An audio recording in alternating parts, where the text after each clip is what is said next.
جو major majority ہے اہل تشیع کی اور اہل سنت افراد، یہ سب محب اہل بیت ہیں۔ بلغ ما انزل الیک، ابلاغ کر دیجئے ما انزل الیک، جو چیز نازل ہوئی آپ پر، یہ جو نازل ہوئی آپ پر، اسے ولایت امیر المومنین قرار دیا گیا ہے۔ علی کی ولایت کو قبول کرنا حقیقتاً اتحاد ہے۔ تو امیر کائنات اگر خلافت کے مقام پر آ جاتے تو سب سے پہلا کام جو کرتے وہ یہی کرتے کہ بیت المقدس کو فتح کرتے۔ پیغمبر در حقیقت غدیر قوم کے میدان میں ایک نتیجہ دینے جا رہے ہیں، اور نتیجہ یہ تھا کہ اب میں اس جانشینی کا اعلان کرنے جا رہا ہوں، اور جو جانشینی امیر کائنات علی بن ابی طالب علیہ الصلوۃ والسلام کی ہے۔ جن افراد نے اس کو دوست کے معنی میں لیا، تو بہرحال یہ بات اور گفتگو معاشرے میں بہرحال بہت زیادہ موجود ہے کہ دوست کا معنی یہاں قرار نہیں دیا جا سکتا۔ اگر دوست کا معنی لیا جائے گا تو اس میں عقلی طور سے بھی اشکال ہے۔ ایک جو ان کا عقیدہ ہے وہ جبر کے قائل ہیں کہ خداوند متعال نے ہمارے انسان کے ساتھ جبر کیا ہے۔ جبر یعنی جو کچھ ہوتا ہے وہ خدا کی طرف سے۔ کربلا ہوئی، یزید نے کچھ نہیں کیا، یزید نے امام حسین علیہ السلام کو قتل نہیں کیا، بلکہ یہ خدا نے کیا تھا، کیونکہ جو کرتا ہے خدا کرتا ہے۔ امام سجاد علیہ الصلوۃ والسلام، جناب زینب سلام اللہ علیہا گئے ہیں اور شام کو فتح کر کے واپس پلٹے ہیں۔ السلام علیکم۔ رسول خدا صلی اللہ علیہ وآلہ وسلم ارشاد فرماتے ہیں کہ اپنی محفل کو زینت دو ذکر علی علیہ السلام سے۔ اپنے تمام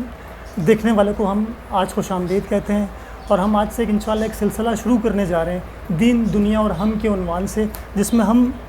علماء کرام سے مختلف موضوعات پر گفتگو کریں گے۔ اس سلسلے کی آج ہماری یہ انشاءاللہ پہلی کڑی ہوگی، جس میں ہمارا موضوع انشاءاللہ ہوگا حاکمیت امام علی علیہ السلام اس سلسلے میں۔ اور ہم جو گفتگو یا جو موضوع ہم زیر بحث لائیں گے وہ یہ ہوگا کہ کم و بیش 1.25 لاکھ کے مجمع کے اندر رسول خدا اپنا جانشین یا اپنا نائب مقرر کر رہے تھے، اور جو حکومت کی منتقلی تھی کم و بیش 25 سال کا عرصہ اس کو لگ گیا حاکمیت منتقل ہونے میں۔ تو اس کے پیچھے کیا عوامل کار فرما تھے کہ حکومت جو ہے یا حاکم جو ہے وہ فوراً سے ان کے بعد یا اللہ اور اس کے رسول کے انتظام کے مطابق منتقل نہیں ہو پائی حکومت جو ہے۔ تو اسی سلسلے میں جو ہم نے آج گفتگو کے لیے اپنے مہمان خصوصی کو مدعو کیا ہے یہاں پہ، ان کی اپنی ریسرچ بھی اسی حوالے سے بہت دقیق ہے، اور انہوں نے حالیہ برس جو اپنا محرم کا عشرہ مجالس پڑھا ہے وہ بھی اسی عنوان سے تھا کہ حاکمیت امام علی علیہ السلام کے عنوان سے تھا۔ تو ہم قبلہ مولانا اطہر عباس رضوی صاحب کو خوش آمدید کہتے ہیں، اور ان سے انشاءاللہ گفتگو کریں گے اس حوالے سے۔ جی السلام علیکم آپ۔ وعلیکم السلام ورحمۃ اللہ۔ تو قبلہ یہ جو غدیر کا جو اہتمام اتنا کیا گیا، اور اس کی اتنی ہماری جو روایات میں بھی ہیں، احادیث میں بھی موجود ہیں، شامل ہیں، تو کتنا اہتمام کیا کیوں رسول خدا نے، اور کس طرح سے یہ ضروری تھا یا نہیں تھا، یا اسلام کے لیے یا مسلمانوں کے لیے؟ تو اس بارے میں اعوذ باللہ من الشیطان الرجیم، بسم اللہ الرحمن الرحیم، الحمد للہ رب العالمین، والصلاة والسلام علی سیدنا و حبیبنا ابی القاسم محمد، الحمد للہ الذی جعلنا من المتمسکین بولایت علی بن ابی طالب علیہ السلام۔ جی بالکل، جیسا کہ آپ نے فرمایا، بہت مہم موضوع ہے غدیر قوم،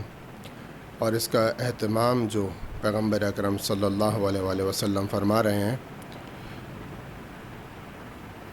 آخری حج حجۃ الوداع جو مسلمانوں نے ادا کیا، اور اس کے بعد جو وحی کا سلسلہ شروع ہوا، اور یہ وہ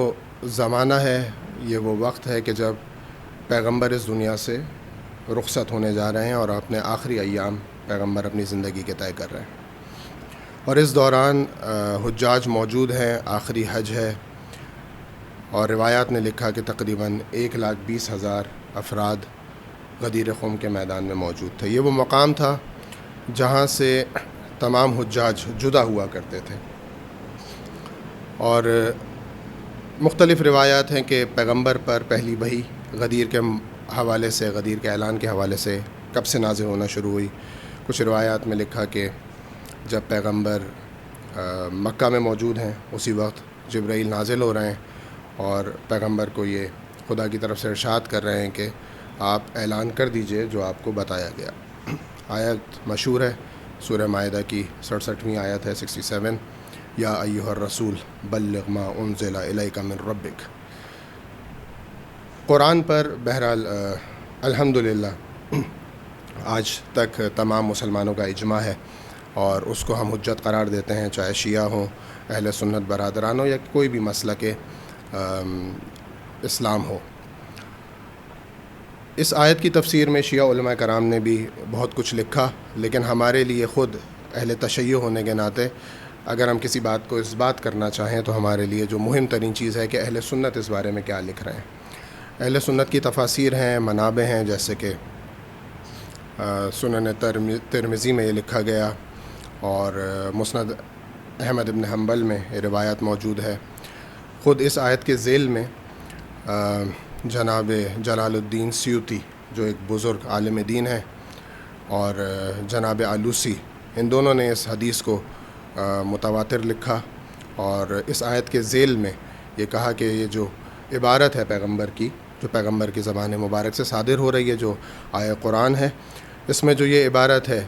بلغ ما انزل الیک، ابلاغ کر دیجئے ما انزل الیک، جو چیز نازل ہوئی آپ پر، یہ جو نازل ہوئی آپ پر، اسے ولایت امیر المومنین قرار دیا گیا ہے۔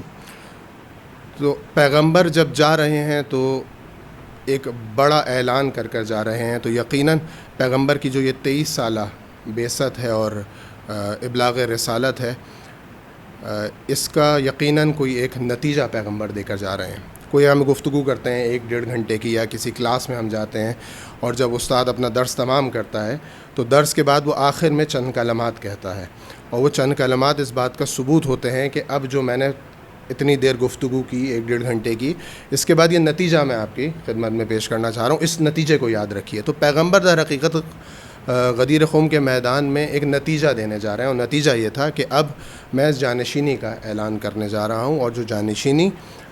امیر کائنات علی ابن ابی طالب علیہ الصلوۃ والسلام کی ہے۔ اس پر بہرحال بہت مفصل گفتگو ہو سکتی ہے، اور یقیناً اس پر گفتگو ہونی چاہیے آج کے دور میں کہ کیوں پیغمبر نے حاکمیت امام علی علیہ السلام کو چنا۔ بے شک یہ خدا کی طرف سے حکم تھا، اور پیغمبر کے جانشینی کی فقط اگر کسی کو جانشین کی حیثیت کے طور پر اگر معاشرے میں کوئی شخص ہو سکتا تھا تو اس وقت امیر کائنات علی ابن ابی طالب علیہ السلام سے بہتر کوئی شخصیت نہیں تھی۔ تو غدیر کا ماجرا یہی ہے جسے سب نے لکھا، اور اس میں بہرحال مختلف نظرات ہیں۔ کسی نے، جب پیغمبر نے یہ فرمایا کہ من کنت مولا فعلی مولا، یا من کنت مولا فہذا علی مولا، مختلف طریقے سے روایت میں یہ وارد ہوا ہے۔ تو یہاں پر خود امیر کائنات کے اعلان ولایت اور اعلان جانشینی کر رہے ہیں پیغمبر۔ جن افراد نے اس کو دوست کے معنی میں لیا، وہ بہرحال یہ بات اور گفتگو معاشرے میں بہرحال بہت زیادہ موجود ہے کہ دوست کا معنی یہاں قرار نہیں دیا جا سکتا، کیونکہ اگر دوست کا معنی لیا جائے گا تو اس میں عقلی طور سے بھی اشکال ہے اور روایتی طور سے بھی اشکال ہے کہ دوست کا معنی لینے سے یہ معاملہ کافی حد تک پیچیدگی کا شکار ہو سکتا ہے۔ اور پیغمبر کی زبان مبارک سے اتنا سطحی جملہ کبھی 1,20,000 افراد کو جمع کر کے پیغمبر 3 دن روک کر یہ جملہ کبھی نہیں کہیں گے کہ جس کا میں دوست ہوں اس کا علی بھی دوست ہے۔ تو یہ منطقی طور پر، عقلی طور پر قابل قبول نہیں ہے۔ تو اس کے علاوہ قبلہ جب اتنا صریح اعلان ہے، اتنا واضح ہے، بالکل مبین ہے بات، پھر بھی لوگوں کا قبول نہ کرنا اس لحاظ سے جس طرح سے رسول خدا کہہ رہے تھے، فرما رہے تھے، یا اس طرح سے ان معنوں میں نہ لینا، اس کو معنوں کو ذرا ادھر ادھر لے جانا کہیں بھی، تو یہ اس کی کوئی خاطر خواہ وجہ تھی، یا پہلے سے طے کر کے بیٹھے تھے کہ ان کے بعد جو ہے اپنی لوگوں نے اگر کرنی ہے، یا ان کے احکامات جو ہے اس وقت اس کے بعد جو جانشین ہم نے خود چننا مسلمانوں نے، اس طرح سے کوئی تھا قبلہ؟ سوال بہت اچھا ہے آپ کا، اور اس پر واقعاً صرف گفتگو درکار نہیں ہے، بلکہ اگر دیکھا جائے تو اس پر ریسرچ کرنے کی ضرورت ہے۔ تمام عالم اسلام کو، جو واقعاً حق پرست افراد ہیں، حقانیت کے طالب ہیں، ان افراد کو یہ دیکھنا ہوگا کہ پیغمبر نے یہ کام کیوں کیا، اور اس کے جواب میں کیوں اس راہ مستقیم، جو صراط مستقیم پیغمبر نے آشکار کر دی تھی اس موقع پر کہ جب یہ اعلان نبوت ہوا، اعلان جانشینی امام علی علیہ السلام ہوا، اور اس کے بعد دوبارہ آیت اتری کہ پروردگار فرما رہا ہے کہ آج میں نے تم پر دین کو کامل کر دیا، اور آج میں اس دین سے راضی ہوں۔ تو یہ جو دین ہے، جو کامل ہونے کا اشارہ ہو رہا ہے، یعنی آج پتہ لگ رہا ہے کہ رسالت آج واقعاً اپنے حقیقی معنی میں تمام ہو رہی ہے، اور رسالت ایک کسی معمولی امر کے اختتام کے ساتھ تمام نہیں ہوگی، بلکہ ایک اہم اعلان کیا جا رہا تھا۔ لیکن یہاں پہ سوچنے کی ضرورت ہے کہ کیوں یہ واقعات پیش آئے کہ ایک مرتبہ پیغمبر چند ماہ بعد اس دنیا سے رخصت ہوئے، اور اس کے بعد کچھ افراد نے یہ کوشش کی کہ امام علی علیہ السلام حاکمیت کے مقام پر نہ آنے پائیں، اور بہرحال وہ کامیاب ہوئے۔ اس کے پیچھے بہرحال تحقیق کی ضرورت ہے کہ کون افراد تھے، کون عوامل تھے جو نہیں چاہتے تھے کہ علی اس وقت میدان میں آئیں اور یہ جو خلافت کا منصب پیغمبر چھوڑ کر جا رہے ہیں اس پر علی حاکم ہوں۔ اور اس کے پیچھے جو وجوہات ہیں اس میں دیکھنے کی ضرورت ہے کہ پیغمبر کے دور سے پہلے کون افراد وہاں پر حاکمیت چاہتے تھے، پیغمبر کے دور میں کن افراد نے حاکمیت حاصل کرنا چاہی۔ مشہور و معروف واقعات ہیں، روایات موجود ہیں کہ پیغمبر کے پاس لوگ آتے اور کہتے کہ قبائل کی صورت میں، کیونکہ عرب کا جو کلچر ہے وہ قبائلی کلچر ہے کہ اگر کوئی ایک سردار اسلام قبول کر لے تو اس کا پورا قبیلہ اسلام قبول کر لیتا ہے۔ یہ عرب کا کلچر ہے، نیچرل کلچر ہے۔ اور اس موقع پر ایسے کچھ افراد آتے، پورے سردار اور قبائل آتے یا ان کے نمائندے آتے اور یہ کہتے کہ ہم اسلام قبول کرنے کے لیے تیار ہیں اور ہمارے پاس ہزاروں مثلاً افراد ہیں جو اگر آپ کہیں تو ہم اسلام قبول کرنے کے لیے تیار ہیں، لیکن اس کے ساتھ ساتھ وہ یہ بھی شرط رکھتے کہ ہمیں حاکمیت جو اس کے بعد آپ جائیں گے، آپ کی جانشینی ہوگی، اس میں ہمیں کیا حصہ ملے گا۔ یعنی اس سے ظاہر ہو رہا ہے کہ کس طرف نگاہ تھی لوگوں کی کہ پیغمبر نے جو ایک مدینے میں ایک ریاست قائم کی، ایک حاکمیت قائم کی اور ایک حکومت اسلامی قائم کی، اور سب دیکھ رہے تھے کہ اب یہ کس طرح پھیلنے جا رہی ہے، کیونکہ یہ جو دور ہے اس کو اگر غور کیا جائے تو اب بدر ہو چکی ہے، احد ہو چکی ہے، خندق ہو چکی ہے، مشرکین نے اپنی تمام کوششیں کر لی ہیں، ناکام ہیں۔ اس کے بعد جہاں یہودی جا کے جمع ہوئے ہیں وہ مقام ہے خیبر، اور اس خیبر میں بھی پیغمبر نے اس مقام کو فتح کیا جناب امیر المومنین علیہ السلام کی ذوالفقار کے ذریعے۔ اس کے بعد فتح مکہ ہوئی جو آخری مقام تھا، جس کے بعد یہ واضح ہو گیا کہ اب اسلام کی حاکمیت ہوگی، اور اس حاکمیت کی جو حاکم ہیں، جو خلیفہ ہیں، جو امام ہیں، وہ پیغمبر اکرم صلی اللہ علیہ وسلم کی ذات گرامی ہے۔ اب یہاں پر انتہائی اہم سوال ایجاد ہوتا ہے کہ اب پیغمبر جب جا رہے ہیں اور سب یہ دیکھ رہے ہیں پورا عالم اسلام کہ اب یہ اسلام کہاں تک پھیلے گا، یہ سب جانتے تھے، جن کو تاریخ کے بارے میں علم تھا وہ جانتے تھے کہ اب ایران تک اسلام جا چکا ہے اور اس طرف روم شرقی کی طرف بڑھ رہا ہے۔ اگر آپ تاریخ کا مطالعہ کریں تو پیغمبر نے جو جنگیں کی ہیں آخری ادوار میں، جس میں ایک جنگ موتا ہے، جنگ تبوک ہے، تو پیغمبر جس طرف بڑھ رہے تھے، اور یہ بہت مہم ہے اور میں چاہوں گا کہ آج کا جوان اس پہ ضرور ریسرچ کرے اور اس کو دیکھے کہ پیغمبر کا جو راستہ تھا کہ پیغمبر نے مکہ سے مدینہ ہجرت کی، اور ہجرت فقط ہجرت اس لیے نہیں ہے کہ پیغمبر کی جان کو خطرہ ہے مکہ میں، نہیں، بلکہ پیغمبر چاہ رہے ہیں کہ حاکمیت قائم ہو اسلام کی، کیونکہ یہ یاد رکھیے جب تک قدرت اسلام کے ہاتھ میں نہیں آئے گی اسلام نافذ نہیں ہو سکتا۔ کوئی بھی دین، کوئی بھی مذہب، جو قوانین ہیں اس مذہب کے جو وہ نافذ کرنا چاہتا ہے پوری دنیا میں، جب تک اس کے بعد قدرت نہیں ہے اس کا نفاذ ممکن نہیں ہے۔ تو پیغمبر نے جو پہلا عمل انجام دیا وہ ایک حکومت قائم کی مدینہ میں۔ اس کے بعد پیغمبر، یہ بھی ہم جانتے ہیں کہ تاریخ میں بہرحال یہ واضح طور پر لکھا ہے کہ 3 قبائل تھے جو پیغمبر کے مد مقابل تھے، بنی قریظہ، بنی نذیر اور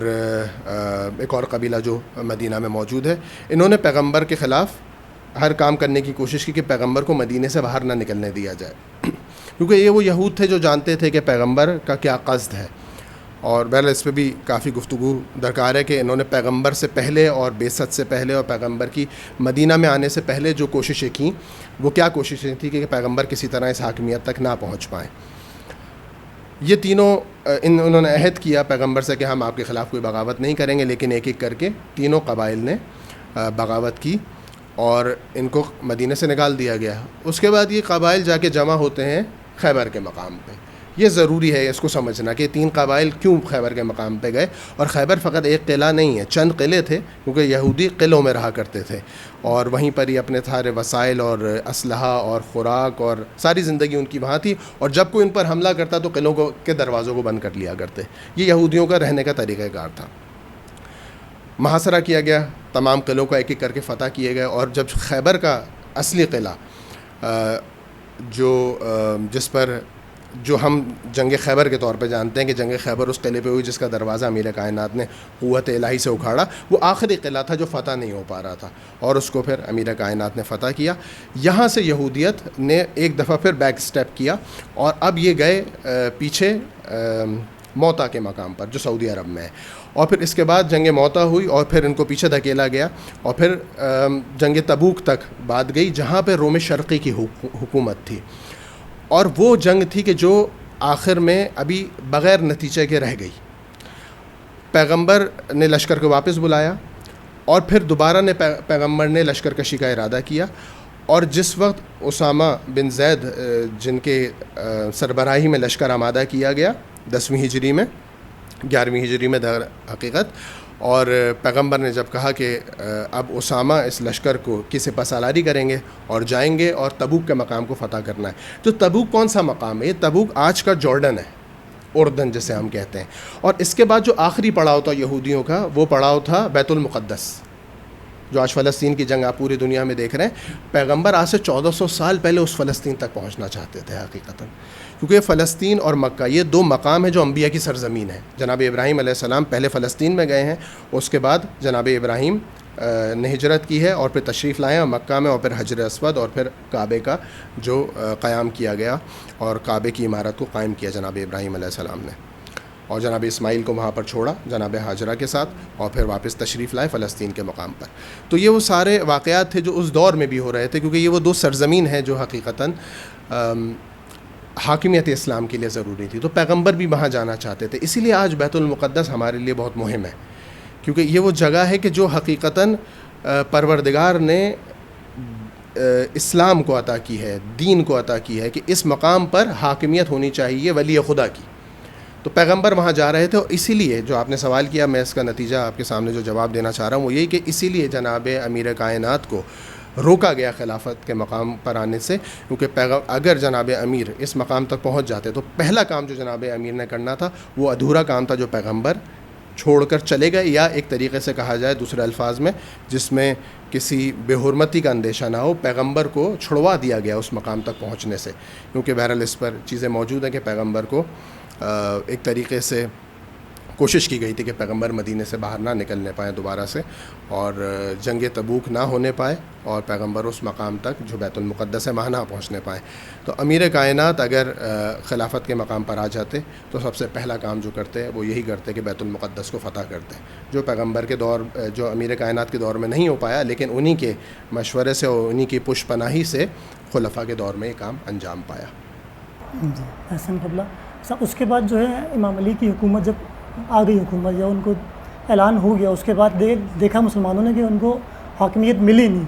یا وہ آپ نے کہا جیسے اسلام نافذ کرنے کے لیے قدرت کا ہونا ضروری ہے، آیا امام کے پاس کوئی قدرت نہیں تھی موجود، یا کوئی حکمت تھی ان کی، یا مصلحت خداوندی تھی؟ تو کس نتیجے میں امام جو خاموش رہے 25 سال جو کہتے ہیں عرصہ، 25 سال کا ایک عرصہ دراز ہے، تو وہ کیا وجہ تھی آپ کو لگتا ہے قبلہ کہ امام خاموش رہے بالکل؟ دیکھیے، ہر چیز کو اگر ہم مصلحت خداوندی کہہ کر ٹالیں گے تو ہمارے پاس اسلام میں مختلف مکاتب فکری ہیں، اسکول آف تھاٹس ہیں، جس کے اگر آپ کلامی طور پر اس کا جائزہ لیں تو ایک مکتب فکری ہے جو اشاعرہ مکتب فکری ہے۔ ایک جو ان کا عقیدہ ہے وہ جبر کے قائل ہیں کہ خداوند متعال نے ہمارے انسان کے ساتھ جبر کیا ہے، جبر یعنی جو کچھ ہوتا ہے وہ خدا کی طرف سے ہوتا ہے۔ یہ عقیدہ آج آپ تمام مسلمانوں میں زیادہ تر دیکھ رہے ہیں۔ ایک اور مکتب فکری ہے جو آج ناپید ہو چکا ہے، تقریباً ہر جگہ نظر نہیں آتا، معتزلہ نظر فکری، مکتب فکری، لیکن آج جو اسلام پر غالب ہے غیر از شیعہ اہل تشیع کے علاوہ جو حاکم عقیدہ ہے وہ جبر کا عقیدہ ہے۔ اسی لیے کچھ بھی ہوتا ہے آج کے دور میں کہا جاتا ہے کہ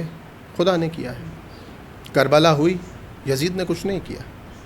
یزید نے امام حسین علیہ السلام کو قتل نہیں کیا، بلکہ یہ خدا نے کیا تھا، کیونکہ جو کرتا ہے خدا کرتا ہے، اور اس کے اوپر بہرحال گفتگو کرتے ہیں اور دلیل قائم کرتے ہیں کہ اگر خدا نے نہیں کیا تو پھر اس کا مطلب ہے کہ اگر انسان نے کیا تو انسان کا اختیار ہے کاملاً، اور پھر خدا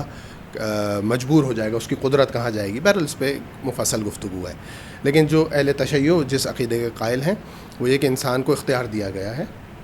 اور جو دقیقاً کہا جاتا ہے امر بین الامرین کہا گیا، جو امیر کائنات علی بن ابی طالب علیہ الصلوۃ والسلام نے فرمایا کہ حقیقتاً امر بین الامرین ہے، نہ انسان آزاد ہے کامل طور پر اور نہ انسان مجبور ہے، بلکہ انسان کے پاس اختیار ہے، وہ اپنے اختیار سے تمام کام انجام دیتا ہے۔ تو ہر چیز کو ہم مصلحت خداوندی کہہ کر نہیں ٹال سکتے، پھر ہم دین کی حقیقت تک نہیں پہنچیں گے۔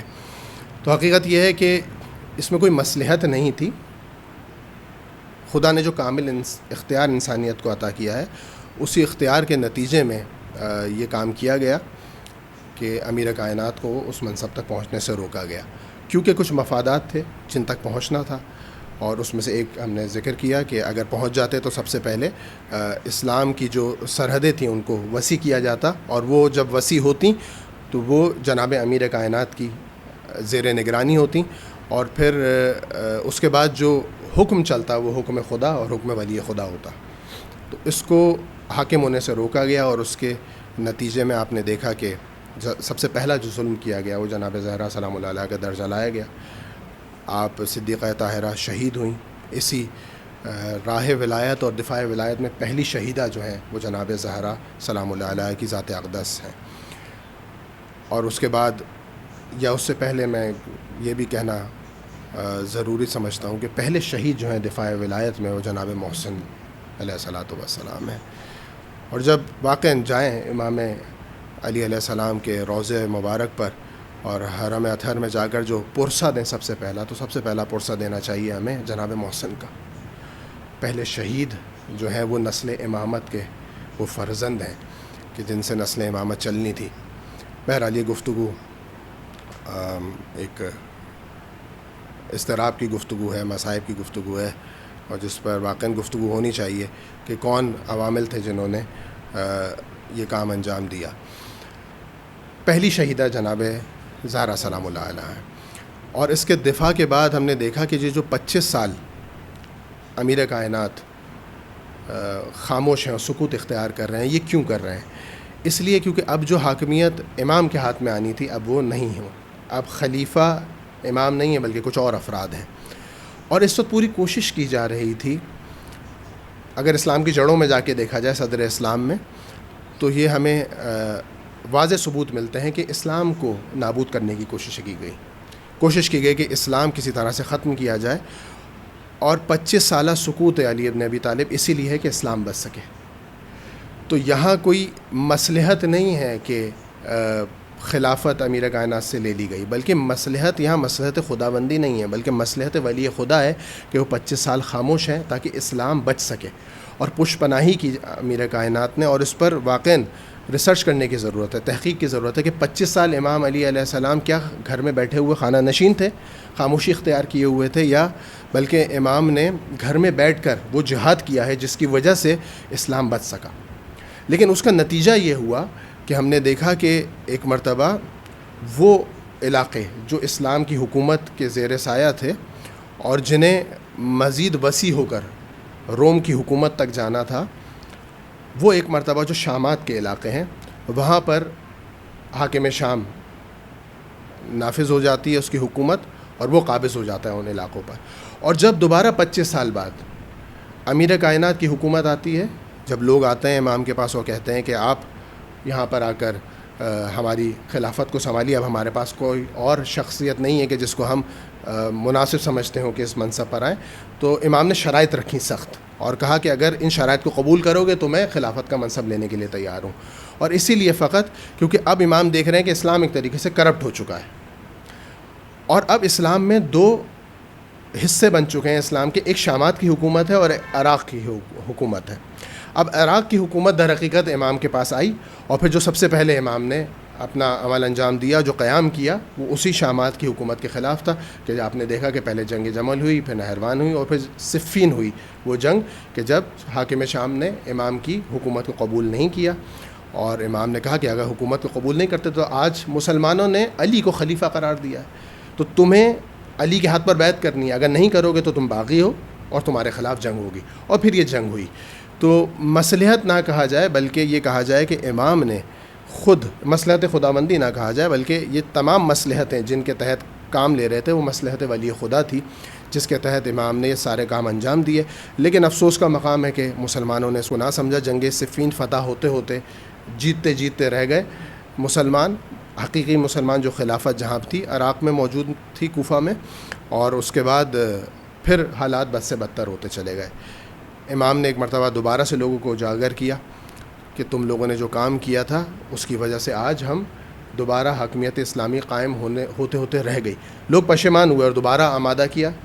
صفین جو ناتمام رہ گئی تھی اس کو تمام کرنے کے لیے، لیکن امیر کائنات کو شب 19 رمضان ضربت لگائی گئی خوارج کی طرف سے، ابن ملجم ملعون کی طرف سے، اور امیر کائنات شہید ہو گئے. تو وہ کام جو ایک مرتبہ پیغمبر ادھورا چھوڑ کے چلے گئے تھے، وہی کام آج 19 محرم کو امیر کائنات سے ادھورا چھوڑوا دیا گیا، اور پھر جس کو آگے دوبارہ اس کا کنٹینیوشن کے لیے امام حسن علیہ السلام کا دور آیا، لیکن وہ سپریسڈ دور تھا. اس میں اسلام کو ضعیف کیا گیا، شامات کے علاقے اور حاکم شام مزید اقتدار میں آتا گیا اور قوت اختیار کرتا گیا، اور جو اصلی حاکمیت تھی جہاں پر، جو اصلی خلافت اور امامت جہاں موجود تھی، وہ سپریس ہوتی چلی گئی. اور وہ وقت آیا کہ ہم نے دیکھا کہ صلح کرنی پڑی امام حسن علیہ السلام کو، اور پھر اس کے 10 سال بعد تو بہرحال عالم اسلام کا سب سے جسے کہیے کہ مظلومیت کا سب سے بڑا مظہر کربلا ہوئی نینوا کے مقام پر، اور اسلام اس کے بعد ایک واقعاً پستی کی طرف چلا گیا. تو جاننے کی ضرورت ہے، آج اہمیت اجاگر کرنے کی ضرورت ہے کہ غدیر کو جب تک ہم اسلام اور مسلمان نہیں سمجھیں گے، ہم نہیں سمجھ سکتے کہ اسلام کی حاکمیت کیسے قائم ہوگی اس دنیا میں. کیونکہ جنگ اصل میں مسلمانوں کے درمیان نہیں ہے، جسے آج آپ دیکھ رہے ہیں کہ ہمارے درمیان جنگ موجود ہے. اہل تشیع برادران، اہل سنت برادران کے خلاف کچھ بات کرتے ہیں، اسی طرح اہل سنت برادران میں کچھ افراد ہیں، اور حقیقتاً یہ پورے اہل سنت نہیں ہے. ہمیں یہاں پہ اتحاد کا پیغام دینے کی ضرورت ہے. جو میجورٹی ہے اہل تشیع کی اور اہل سنت افراد، یہ سب محب اہل بیت ہیں. یہ سب وہ افراد ہیں جو اسلام سے محبت کرتے ہیں، لیکن کچھ شر پسند عناصر ہمارے درمیان موجود ہیں جو نہیں چاہتے یہ ایک ہو سکیں. ادھر حقیقت منافقین ہیں جو صدر اسلام میں بھی موجود تھے، اور ان کی پشت پناہی کر رہے ہیں اصل میں دشمنان اسلام. اگر ہم اسلام حقیقتاً مسلمان اس بات کو سمجھ جائیں تو ہم سمجھ جائیں گے کہ ہمارا دشمن ہمارے درمیان موجود ہے منافقین کی صورت میں، جس کی پشت پناہی ہو رہی ہے دشمنان اسلام کی طرف سے. تو وہ اصل دشمن ہیں، ان کو روکنے کی ضرورت ہے. جس وقت ان کو روکیں گے ہم متحد ہوں گے، اور جب متحد ہوں گے تو پورے عالم اسلام پر جو حقیقتاً ولی خدا ہے، جس کی حاکمیت ہونی چاہیے، جس کی امامت ہونی چاہیے، جس کی خلافت ہونی چاہیے، وہ انشاءاللہ تشریف لائیں گے، اور پھر ہم دیکھیں گے کہ اسلام کس طرح سے پروان چڑھتا ہے، پوری دنیا میں نظام الہی قائم ہوگا. اچھا قبلہ جو گفتگو اگر ہم کریں اس پہ، حکومت امام علی کو مل جاتی ہے. اچھا پہلے تو یہ کہ جو حکومتیں ملی باقی تینوں کو بھی، جو 3 خلفاء ان سے پہلے گزرے، تینوں کا جو طریقہ اختیار، وہ جو تینوں کو ملنے کا طریقہ کار جو تھا، یا ملنے کی ایک روش تھی، سلسلہ تھا، وہ بھی الگ تھا. کسی کو بیعت کے ذریعے، کسی کو سقیفہ میں اجلاس، کوئی شورا کے ذریعے آیا. امام علی کی بیعت ہوئی تھی غالباً، اس طرح سے ہوا تھا. تو یہ سلسلہ جو حاکمیت ملنے کا طریقہ کار تھا، یہ بھی ڈفرینٹ تھا سب سے امام علی کا. اور اس کے بعد اگر ملی بھی تو پچھلے 25 سال میں اتنی جنگیں کسی نے چھیڑی نہیں، خوارج اٹھے نہیں، منافقین نہیں اٹھے اس صورت میں. تو کیا وجہ تھی کہ ان کے دور میں آ کے سارے بالکل نکلے باہر، آگے خوارج بھی یا دیگر لوگ بھی اور متنفر ہوئے؟ جیسے میں نے عرض کیا آپ کی خدمت میں، یہ جو 25 سال ہیں اس میں اسلام کرپٹ ہوا ہے صحیح طریقے سے. جب تک پیغمبر اس دنیا میں موجود ہیں صلی اللہ علیہ وآلہ وسلم، ہم دیکھ رہے ہیں کہ اسلام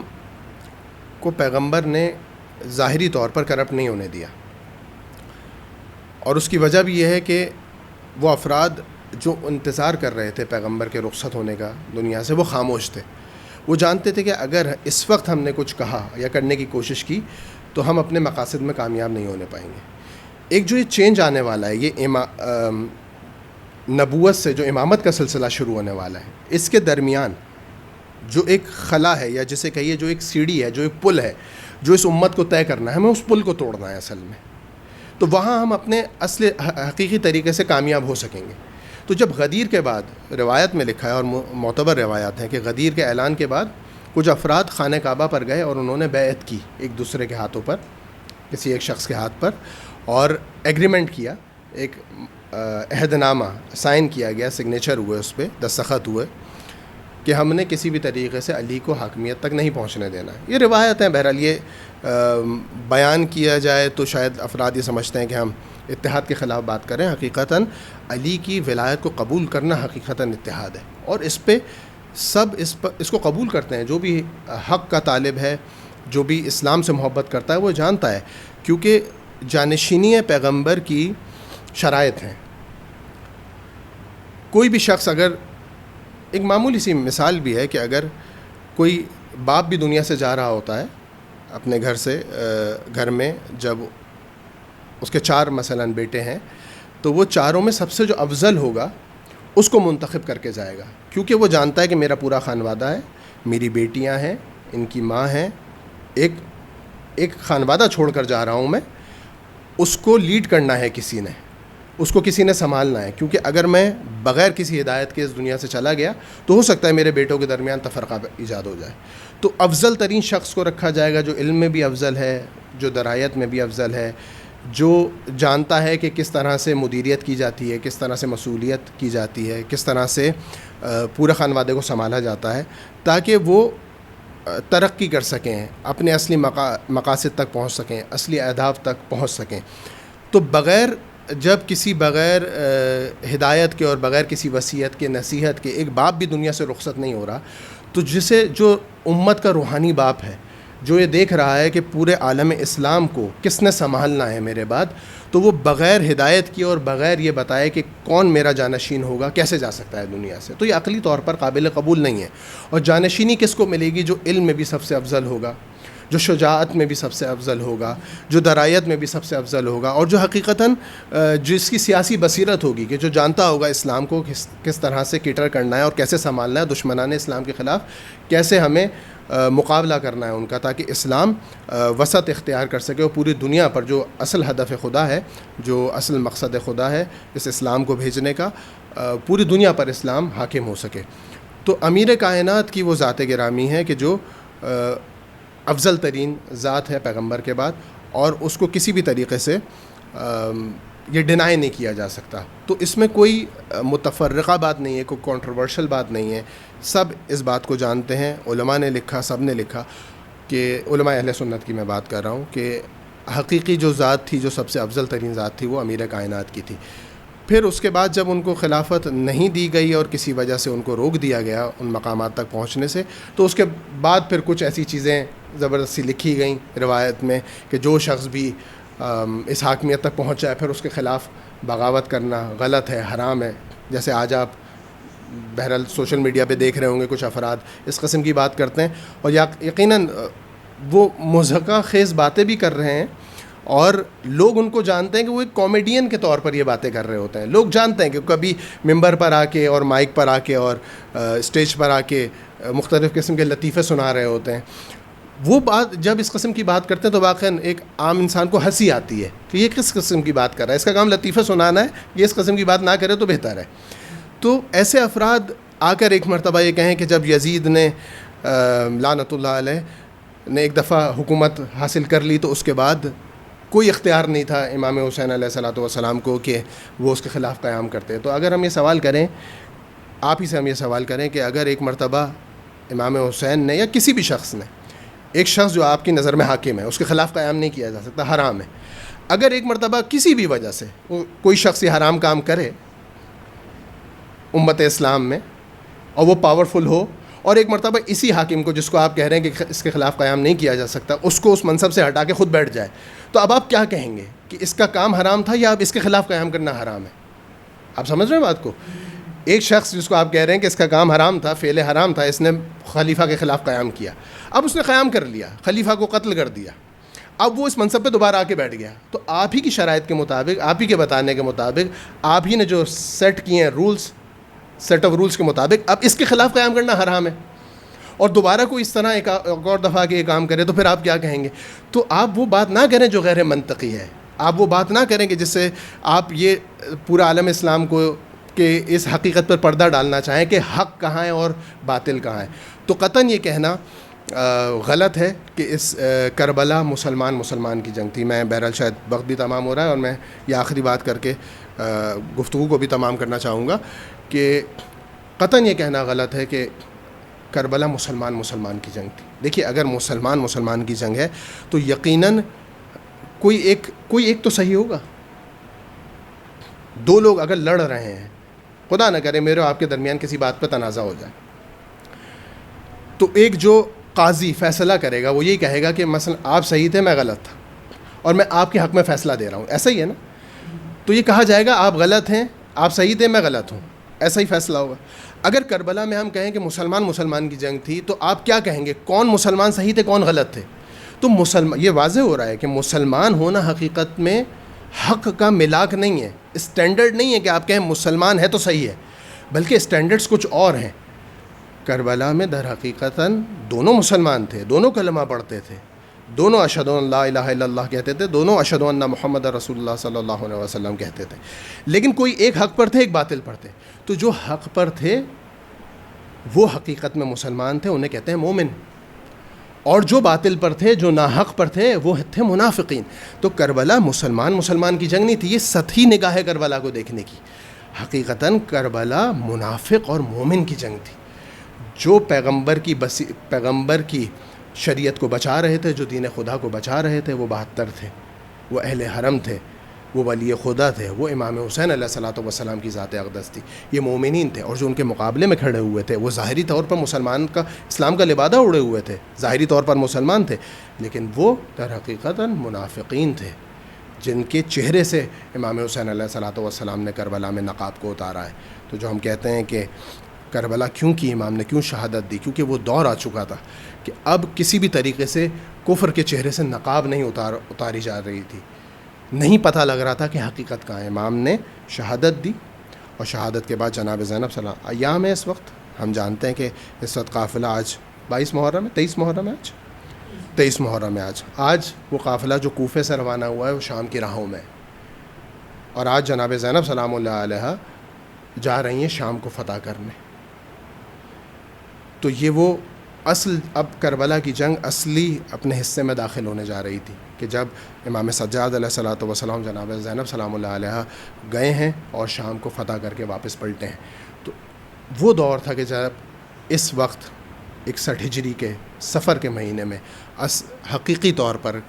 باطل کے چہرے سے نقاب اتری ہے۔ یہ امام حسین علیہ السلام کی شہادت کا نتیجہ تھا۔